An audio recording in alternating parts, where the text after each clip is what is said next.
Boshoqlar sumbuli zodiakalning 6-burji bo'lib, uning o'zbekcha nomi bog'doy boshi deb ataladi.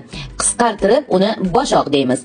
Tug'ilgan sanalari 23-avgustdan 23-sentyabrgacha bo'lganlar va ascendenti yoki oyi boshoqda bo'lganlar ham boshoq burjiga oiddirlar. Qaytaraman. Ascendenti boshoqda bo'lganlar uchun 100%, oyi boshoqda bo'lganlar uchun 90% va quyoshga qarab belgilanuvchi holatga ko'ra 23-avgustdan 23-sentyabrgacha bo'lgan sanalarda tug'ilganlarda 80% holatida ushbu ma'lumotlar to'g'ri keladi. Sanskrit nomi Kanya. Insonning koinotdagi xaritasi, ya'ni bizning tilimizda taqdirining 3-uyi bilan bog'liq bo'lib, kommunikatsiya, o'rganish va tizimli ishlarni aks ettiradi. Bu burch asosan mehnat, fidoyilik, sog'liq va tartibni ramziy qiladi. Unda tug'ilgan shaxslar mehnatkashlik va jismoniy kuchlarga ega bo'lib, ular tartib intizomga juda e'tibor berishadi. Xarakter xususiyatlari: faqat aniqlikni sevadi. Boshoq vakillari hayotda aniq maqsadlar qo'yadi. Har bir ishni puxta bajarishga intiladi. Mehnatkash va bardoshlidir.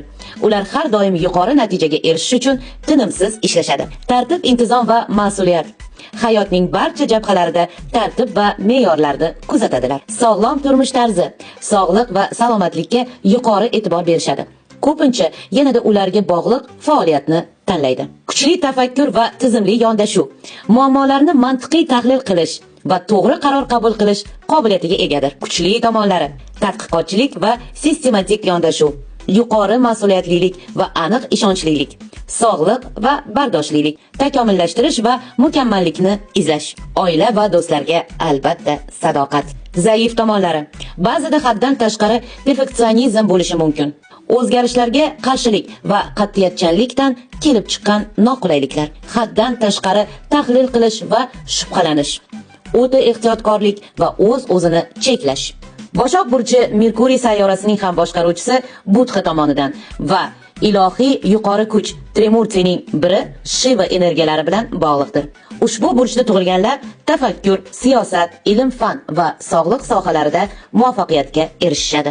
Qadimiy Yunon mifologiyasiga ko'ra, boshoqlar hayvonlar, ya'ni guruhi, qanday qilib xudolarning e'tiborini jalb qilgani haqida qiziqarli voqea bor.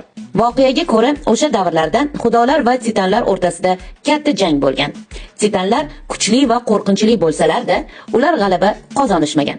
Shu jang vaqtida hayvonlar orasida boshoqlar o'z jasoratlari va mardliklari bilan ajralib turishgan. Ular titanlarga qarshi kurashda insonlar va xudolarga yordam berish uchun o'zlarining qobiliyatlarini namoyish qilganlar. Xususan boshoqlar o'zining chidamliligi, tezligi va muloqot qobiliyati bilan ko'p ishlarni uddalab, xudolarning e'tiborini tortishgan. Shuning uchun xudolar ularni e'lon qilib, osmon yulduzlar qatorida ularning o'rnini belgilashgan. Bu boshoqlarning koinotdagi o'rni va roli himoyachilik va rahbarlik bilan bog'liq ekanligini bildiradi. Shunday qilib boshoqlar xudolarga yordam berganligi, o'z kuch va mahoratini ko'rsatgani uchun koinotda o'ziga munosib o'rnini topgan deb aytiladi. Boshoq burjida tug'ilgan odamlar juda ham tartib intizomli, sarishtalikda esa eng oldi va hattoki birinchi o'rindadirlar. Ular nafaqat kunlik hayotda, butun hayotlarini tartibga solishga intilib yuruvchilardir. Xaosga chidamsizdirlar. Rejalashtirish ularni aslo charchatmaydi.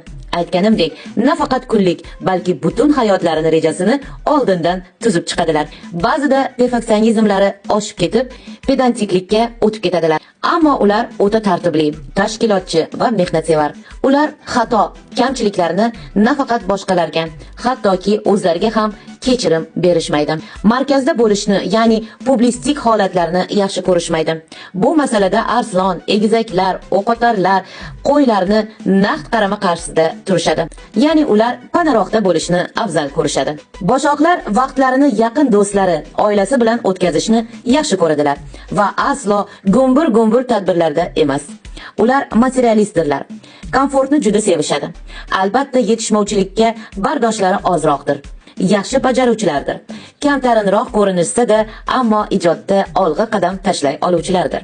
Ularni kechirishni bilmasliklari, total nazoratlari, ularga omadsiz kelib qolgan vaziyatlardan yengilib qolganlarida buni hazm qila olmasliklari, ya'ni hazm qilishlari qiyinligini e'tiborga olmasak, boshoqlarning puxta rejalashtiruvchiligini, qadamma-qadam ketma-ketlikda belgilab harakatlanishlarini eng muhimi ozodaliklari, o'z ideallariga sodiqliklarini va albatta muhim qaror qabul qila olishlari, mas'uliyatlarini bo'yniga ola olishlari tahsinga loyiqdir.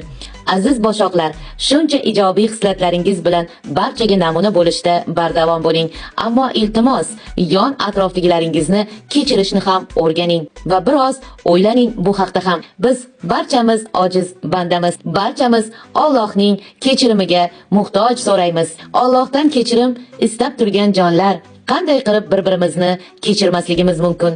Bu masalada chuqurroq o'ylab ko'ring va albatta ushbu kechirmaslik xislatingiz ustidan ishlang azizlar. Shunda siz darhaqiqat ideallikni albatta qo'lga kiritasiz, chunki sizning ijobiy xislatlaringiz juda ham ko'pdir. Yana g'oyibona ko'rishguncha